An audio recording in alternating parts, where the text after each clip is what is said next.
There's only one character in all of anime and cartoons that I wish I got to play.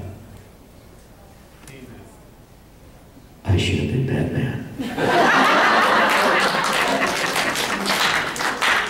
Now, I could have played Batman if I had a slight speech impediment like Christian Bale. But in the first movie, and I only consider Batman Begins the first movie, I'm a huge Batman fan. I'm sure you guys have heard my tales of my Batmobile. You know, my Mustang is my Batmobile. I collect Batman stuff. And there's a great picture of me on Facebook in a Snuggie that someone sent me of Batman Snuggie. I'm wearing that. My wife is called Catwoman. It's kind of strange.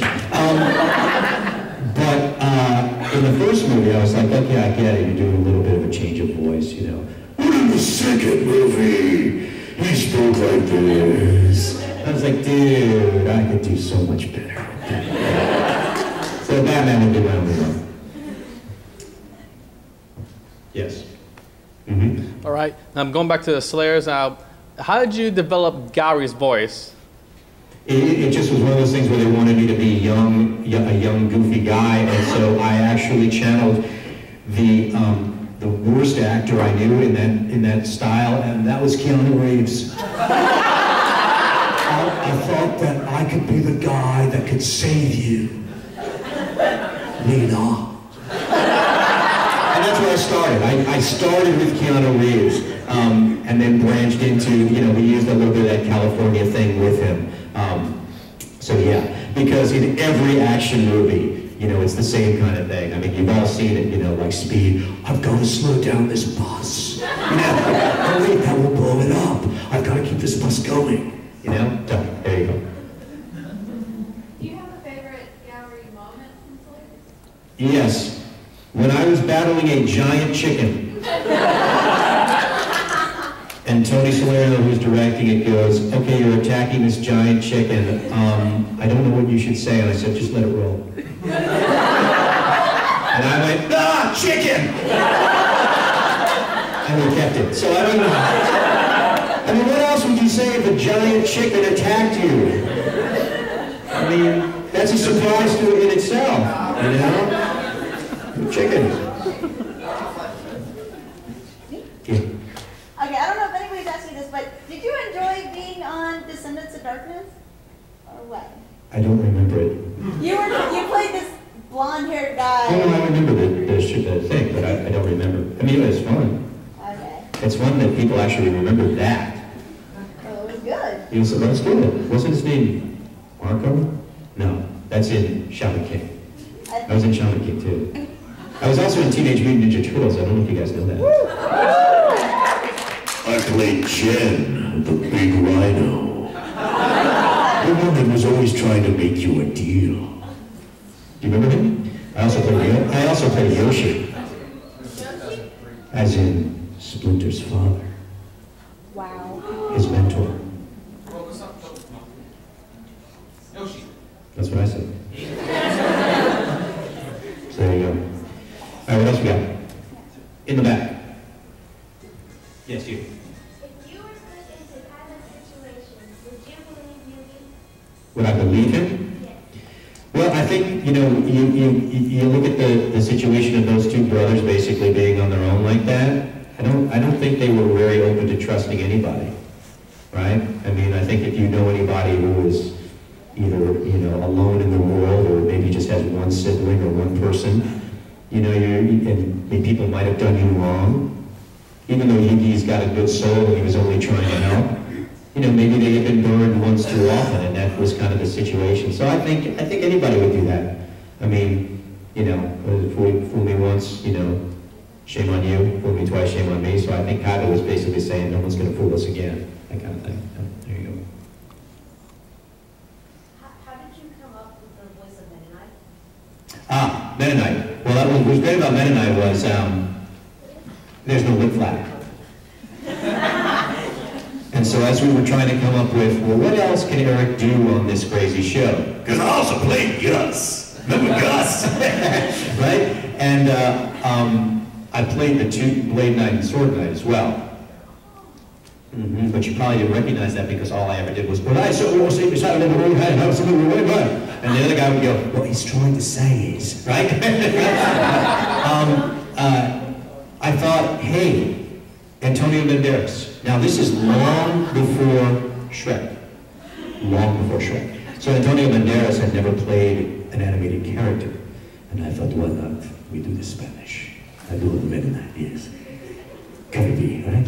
And so I did that, and they were like, and even the producer was like, I don't know, why is he Spanish? And I'm like, why is he not Spanish? And they're like, yes, good, yes, let's go with that. So I did that, and then a couple of years later, Shrek comes out, and there is Antonio Banderas doing me, doing him. And I'm like, why is the cat Spanish? I have much more of a justified suggestion of making Mennonite Spanish than that, right? What color they have? Didn't we discuss the blue one? Didn't we say it looked too much like Windex? Well, have someone drink it. No, I'll drink it, it's fine, that's fine. Thank you, that's good. All right, what else we got? In the back, yes. They gotta be a little louder. What was your first impression of Kyle? I thought he was kind of like James Bond. Yeah. He had the cool toys. He was rich. He was just cool. You know, he was just a very cool character. You know, we didn't know how angry he was going to get because in the beginning he really was more just cold and calculating. But I mean, come on. If I were going to cosplay as any of the characters I played, I mean, Kaiba, you know, why not? Right? Cool outfit. You know. Nice plane. We're waiting. Okay. I want to know if it's okay with you. I asked you yesterday. Can I try and imitate you as James? And then you tell me what you think, and then... If you want, it's not really a question. Unless you're asking me, is it good? Can I try? You gonna do it now? Yeah. Okay. Yeah. Do I need the mic? No, I can hear you. Alright. Do me something. Let the games begin! I cracked up. That's pretty good. It's better than the guy that's doing it now.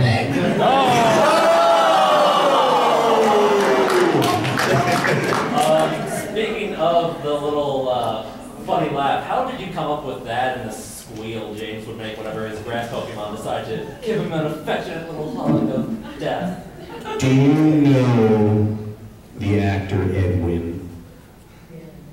Yes, Mr. Flintstone. See, as I said yesterday, there is nothing that is new and original. There's a fine line between plagiarism and ripping people off and borrowing from things that influence you. I don't think there's anything wrong with, you know, I play music, I write original stuff only, but my heroes all come through what I play. You know, whether it's like Springsteen or Cat Stevens, whatever I'm doing, it's like, you know, you can hear the elements of that, Tom Petty, but I'm not imitating them. You know, and it's the same thing with these kinds of characters. Edwin is was a very funny actor. And he had that, Mr. Flintstone. And I thought that would be great to incorporate into James's thing, so that I'm borrowing from that. But I mean, we do it all the time. You remember Ultimate Muscle, right? You know, I played Mac Metaphor. Mac Metaphor's Don Porto. That's what I was doing. I was borrowing from that. It's those kinds of things. So, also James was in most of the time, my very low register. Probably one of the lower characters I do. So I thought, if he laughs, he should go into my highest register. Because that's funny, right? Can you say that line with James' laughter? What did you say? And all fired up, he steals a torch and he writes in the grasshopper monster and then he's, let the games begin! You see, he does it better than I do. I think we'll just go with your version of it. It's because I'm better. In the back. If Yeah. they ever made a live action Pokemon movie, would you be interested in playing one of the characters like James? Back in the day when I was much younger, skinnier, and had more hair, I looked a lot like Brock. When they were casting the live show, I said at that time, the live Pokemon Live, I said, I really should play Brock. They gave the guy who played Brock like a Brock wig. I'm like, I really should play Brock. But they didn't ask me. No, you know what? I mean, here's the thing. The live action stuff and real appearances on camera or theater, that's not really what I do. I started my entertainment career as a singer-songwriter, and I fell into voice acting. I was producing and directing commercials before I actually started to act in them. And then I hopefully got pretty good at doing that. So I never considered myself to be someone that was striving to be an actor. That was not my thing. I like to make you laugh, I like to entertain you. I think I do a good job with the voice acting. I think I do a good job with the directing. But there are friends of mine who are voice actors, who are legitimate stage actors, who are people that should be in movies, who are people that should be in sitcoms. We were talking about my friend Ted Lewis yesterday. He's one of the funniest guys I've ever worked with. Ted is he's got the physical comedy down. That's not what I ever wanted to do, be on stage and do that. So, no live action for me. Plus, I always felt that, even though you guys are going to experience this later today if you come to my concert, I always felt that if I'm singing the kind of songs that I sing, and then you saw me dressed up like a giant Squirtle, you'd never take me seriously as a singer. So, yeah.